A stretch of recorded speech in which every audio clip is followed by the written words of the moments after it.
Bismillahirrahmanirrahim. Assalamualaikum warahmatullahi wabarakatuh. Kita masih berbincang mengenai penelitian untuk manajemen operasi dan teknologi, tapi kali ini khusus untuk penelitian kuantitatif. Nah, kita mulai dari model dulu ya. Ini ada model yang cukup menarik eh, tentang label halal. Nah, eh, di sini kita melihat memang ada beberapa variabel yang dekat dengan bidang lain, dengan minat lain, seperti minat pemasaran, ada kepuasan konsumen, ada loyalitas pelanggan, ada citra merek, tapi di sini masuk juga ada kualitas produk dan ada label halal. Jadi ini dua hal yang memperkuat bahwa ini merupakan penelitian yang bisa kita gunakan di minat operasi.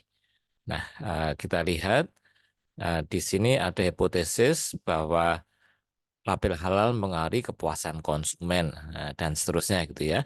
Ada juga hipotesis H8 misalkan bahwa label halal memengaruhi loyalitas pelanggan dengan kepuasan konsumen sebagai variabel mediasi.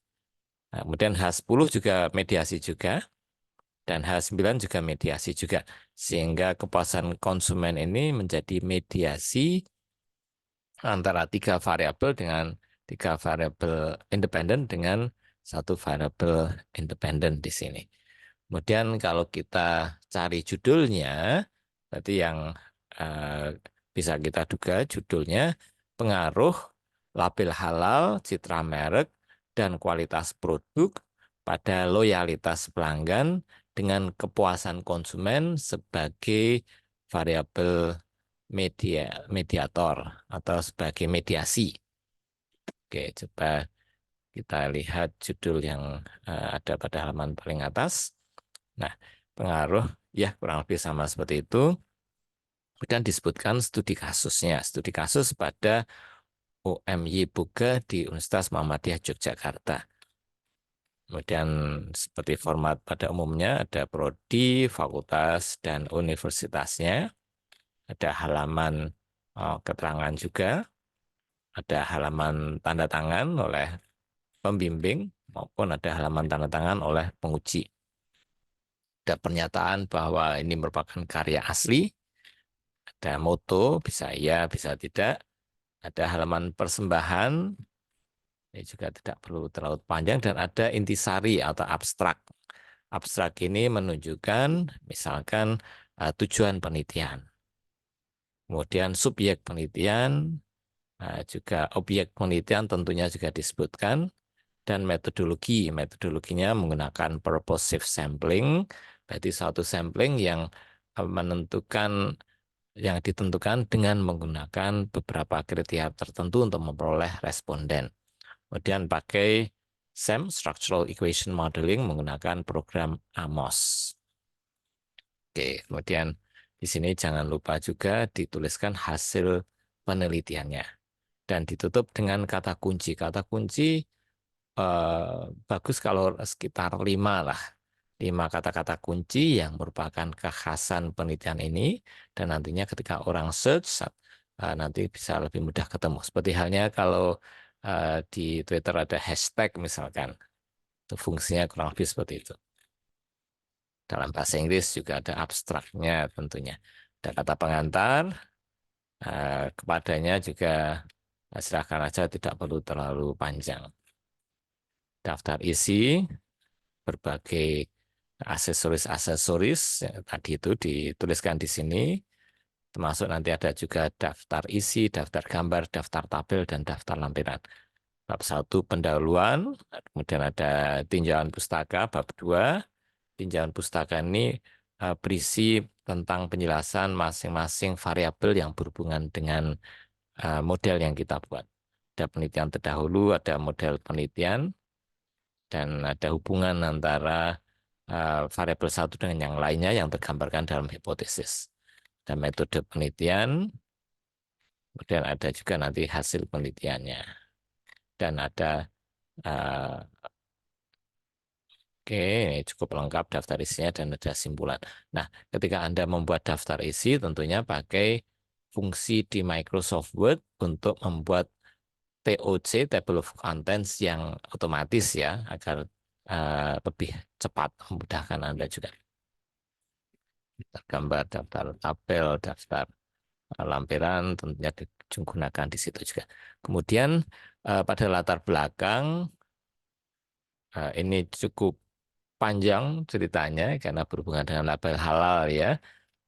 Tidak sepanjang ini juga tidak apa sebetulnya, tidak ambilnya arahnya ke belakangnya tidak perlu sepanjang ini nggak apa-apa. Tapi ini ternyata cukup panjang berceritanya. Oke, ini ada data-data bagus di latar belakang, ada beberapa data statistik yang bisa Anda tampilkan untuk menguatkan eh, penelitian Anda, untuk meyakinkan pembaca bahwa penelitian Anda memang perlu dan ada masalah yang perlu dipecahkan. Oke, kemudian eh, ini juga ada beberapa data statistik yang cukup menarik, nanti silahkan juga ditambahkan di situ. Nah, ini baru mulai menjelaskan mengenai objeknya, yaitu UM Buga. Oke, kemudian secara UM Buga sebetulnya tidak perlu terlalu panjang seperti ini, karena nanti di bagian laporan hasil penelitian bisa dijelaskan lebih detail lagi. Kemudian pada bagian akhir tentunya juga tertulis judulnya. Bisa juga dimasukkan, misalkan ada hadits atau ada uh, ayat Al-Quran yang sesuai, nanti bisa dimasukkan juga di dalam latar belakang. Dan rumusan masalah. Nah, rumusan masalah ini menggunakan model tentang pengaruh. Jadi ini akan konsisten antara rumusan masalah dengan tujuan penelitian dengan model penelitian. Jadi karena modelnya tadi Anda masih ingat ada tentang label halal, pengaruhnya terhadap kepuasan konsumen, maka seperti itu juga rumusan masalahnya. Apakah label halal berpengaruh, eh, bagus juga kalau dituliskan berpengaruh secara positif dan signifikan terhadap kepuasan konsumen pada UM Buga, UMY. Dan sama juga yang lain-lain. Saran saya jangan hanya berpengaruh ya, tapi berpengaruh secara positif dan signifikan. Kalau pengaruh tapi kecil kan tidak kita laporkan sebagai sesuatu yang terbukti hipotesisnya. Ada banyak hipotesis tadi, ini semuanya dimasukkan di situ termasuk eh, mediasinya. Contohnya, apakah kepuasan konsumen mampu memediasi citra merek terhadap loyalitas pelanggan pada UM Boga. Nah, yang di tengah-tengah itu jangan salah, itu yang ini. Cara penyampaiannya bisa macam-macam. Misalkan juga bisa, apakah citra merek berpengaruh secara positif dan signifikan terhadap loyalitas pelanggan dengan kepuasan konsumen sebagai mediasi. Itu juga bisa seperti itu. Tujuannya sama tapi dengan cara penyampaian yang agak berbeda, yaitu menganalisis, untuk menganalisis dan seterusnya. Ini kali ini berupa pertanyaan karena research question kan, pertanyaan penelitian. Kalau ini berupa proses analisis yang dilakukan, itu yang membedakan. Tapi secara umum sama juga isinya. Dan manfaat untuk penulis maupun manfaat untuk perusahaan, bisa juga ada manfaat secara teoritis maupun manfaat secara praktis. Nah, tinjauan pustaka pada bab 2, landasan teori, dia menyatakan penjelasan mengenai masing-masing variabel yang digunakan. Dalam hal ini ada label halal. Bisa dicari definisi, dicari penjelasan yang paling awal hingga ditunjukkan perkembangan dari masa ke masa mengenai definisi label halal, misalkan. Atau juga definisi citra merek maupun definisi lain-lainnya. Nah, di sini dimasukkan ayat Al-Quran di bagian ini tentang label halal. Oke. Kemudian tentang citra merek juga seperti itu. Dimulai sebaiknya dari yang definisi yang lama. Kotler misalkan, ini dari buku gitu kan, cukup paten. Tahun 97 baru berkembang ke yang 2002 seperti apa, 2007 seperti apa, biar kita bisa tahu timeline-nya, urutannya, perubahan-perubahan konsepnya seperti apa, bisa kita lihat. Bisa juga di sini dijelaskan mengenai undang-undang yang berhubungan dengan itu. Oke. Kemudian yang lain, kualitas produk dan seterusnya juga dijelaskan. Kemudian setelah itu disebutkan mengenai penelitian sebelumnya, penelitian terdahulu. Eh, Coba kita lihat formatnya. Kalau ini formatnya dia menuliskan dalam bentuk uraian dan juga di sini ditampilkan dalam bentuk tabel juga. Oke, ini warna. Ini kebetulan ketika ada koreksi, seringkali saya minta hasil koreksiannya, hasil revisinya, itu dituliskan dengan warna yang berbeda. Di sini jadi warna kuning, biar dengan mudah diketahui mana yang sudah dirubah.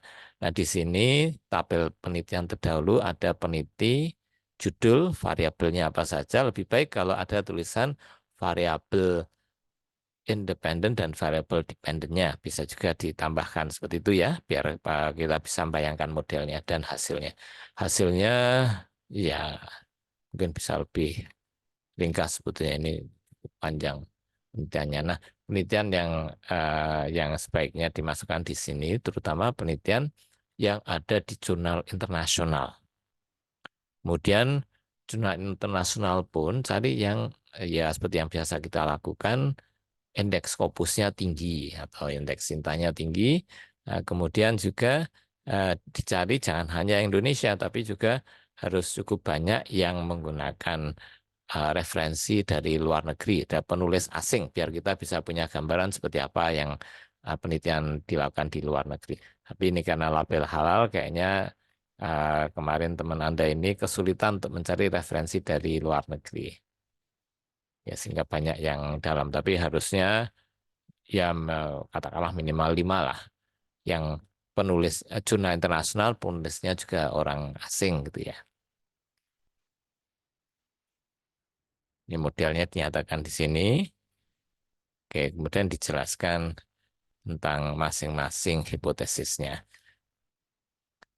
Kadang juga lebih sering kayaknya dijelaskan ini dulu ya, hubungan antar variabelnya, dan diberikan kesimpulannya H1, hubungan antara Citamed dan pasan konsumen jadi H2, baru setelah itu dimunculkan modelnya tadi, gambar modelnya. Saya tadi agak kesulitan nyari karena biasanya gambar model muncul setelah penjelasan yang ini.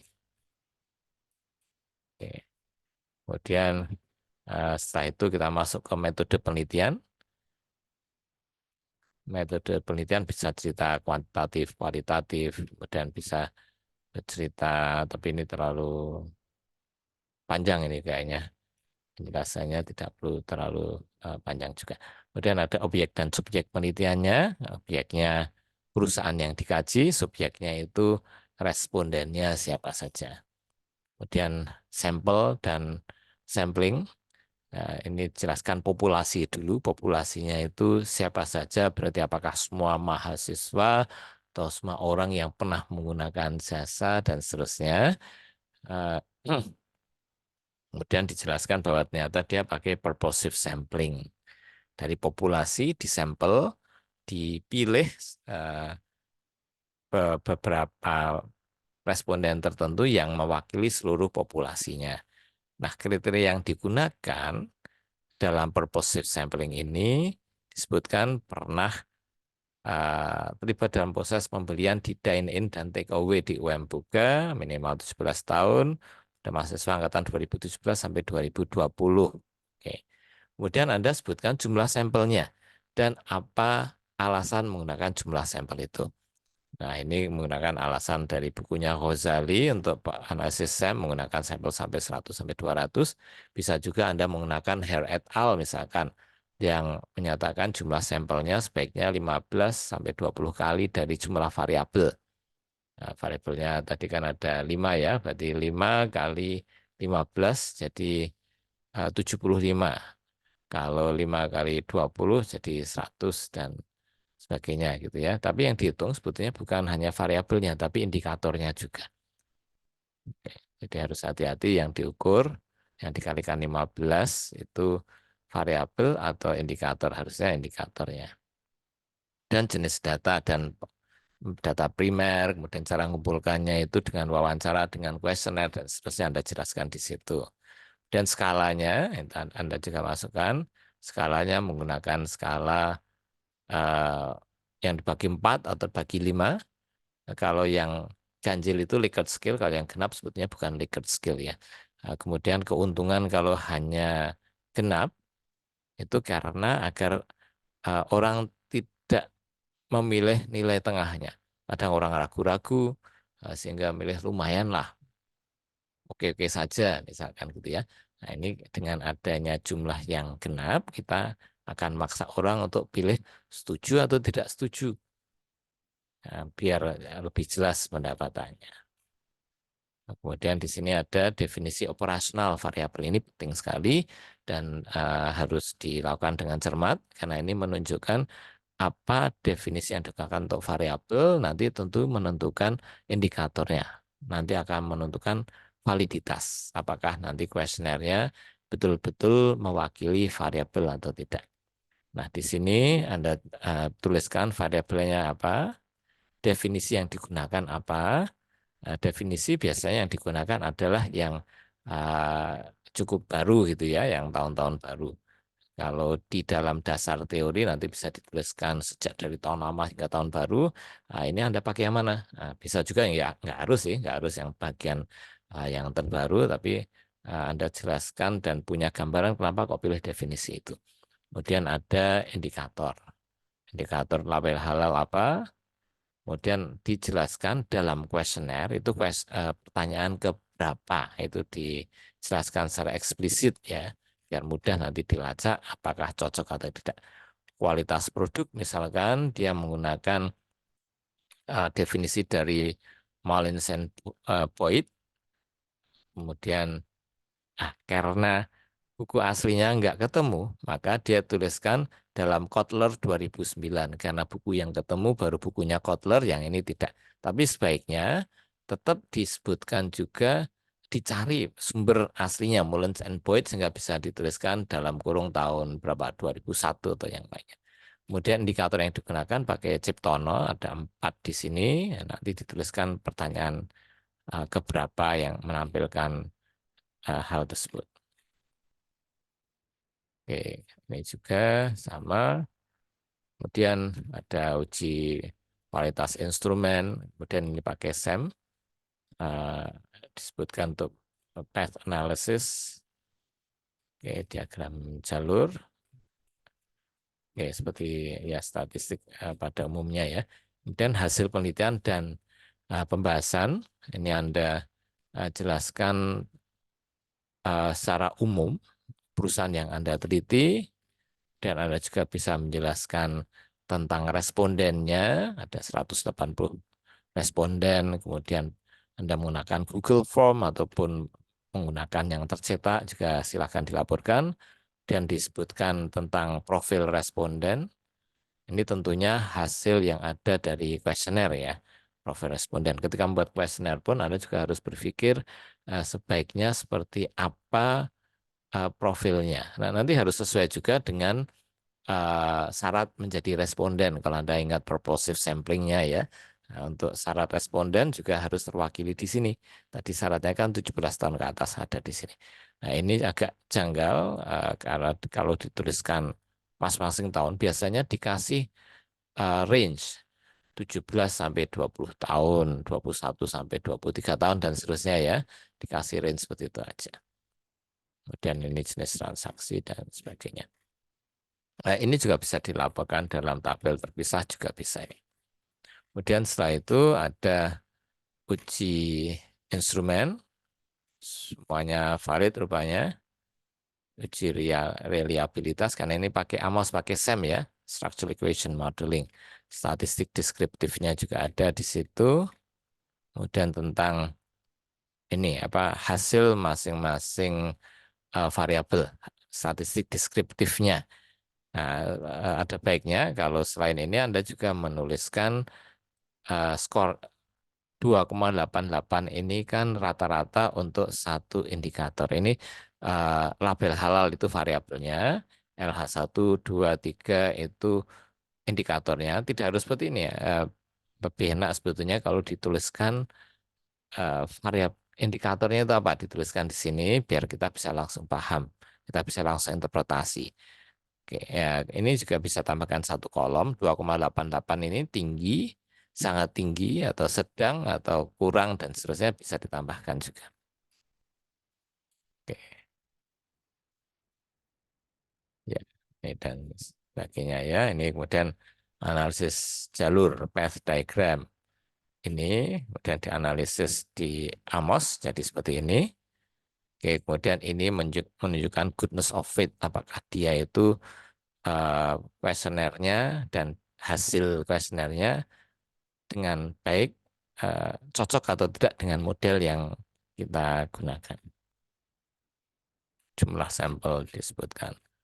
Oke, dan kemudian ini juga bisa dalam lampiran sebetulnya, tidak perlu taruh di sini ya. Kemudian oke, goodness of faith. Goodness of faith ini tadi menunjukkan apakah model dan hasil kuesionernya itu cocok atau tidak. Nah, ini juga yang kita cari fit ini ya, yang bagus berarti yang fit. Semakin banyak yang fit, semakin bagus hasil kuesionernya. Dan ini analisis hubungan antar variabel, ternyata semuanya positif dan signifikan berpengaruh. Masuk juga variabel mediasinya mungkin nanti, tapi sah lagi. Oke, ini dijelaskan hasilnya, hasil masing-masing hipotesis dijelaskan bahwa ternyata label halal berpengaruh terhadap loyalitas pelanggan dan seterusnya itu silakan bisa dijelaskan pada pembahasan. Kemudian di sini ini ada yang sifatnya mediasi tadi ya. Dia berpengaruh tapi melalui mediasi. Nah, bisa dilakukan uji seperti ini. Jadi dibandingkan antara pengaruh langsung dengan pengaruh tidak langsung. Mana yang lebih besar? Kalau ternyata pengaruh langsung yang lebih besar, berarti tidak pengaruh sebagai mediasi. Tapi kalau pengaruh indirect, pengaruh yang tidak langsung lebih besar, berarti dia berpengaruh sebagai variabel mediasinya. Oke, itu tiga-tiganya dicoba, kemudian disimpulkan. Kesimpulannya ya tentang hasil uji hipotesis tentu dilaporkan. Nah, kemudian ada keterbatasan penelitian, kemudian ada saran, dan ada lampiran. Daftar pustaka jangan lupa harus konsisten. Penulisannya konsisten, kemudian pakai, kalau kita sering pakai APA ya, Asosiasi Psikologi Amerika, American Psychologist Association untuk cara penulisannya. Oke, kalau ini kayaknya bukan APA deh. Ya. Oke, kemudian ada lampiran dengan berbagai ya kuesionernya maupun berbagai hasil-hasil penelitiannya. Oke, demikian contoh ini ada di bagian belakang ini hasil turn it in. Jadi orisinalitas laporannya seperti apa, apakah memenuhi syarat atau tidak. Oke, demikian contoh. Ada satu lagi contoh skripsi yang sifatnya kuantitatif dan eh, bidang minatnya manajemen operasi. Nah, kita akan coba nanti pada kesempatan lain memberikan contoh yang lain pula. Kali ini mudah-mudahan bermanfaat. Kita tutup dengan hamdalah, alhamdulillahirrahmanirrahim, wabillahi taufik wa hidayah. Wassalamualaikum warahmatullahi wabarakatuh.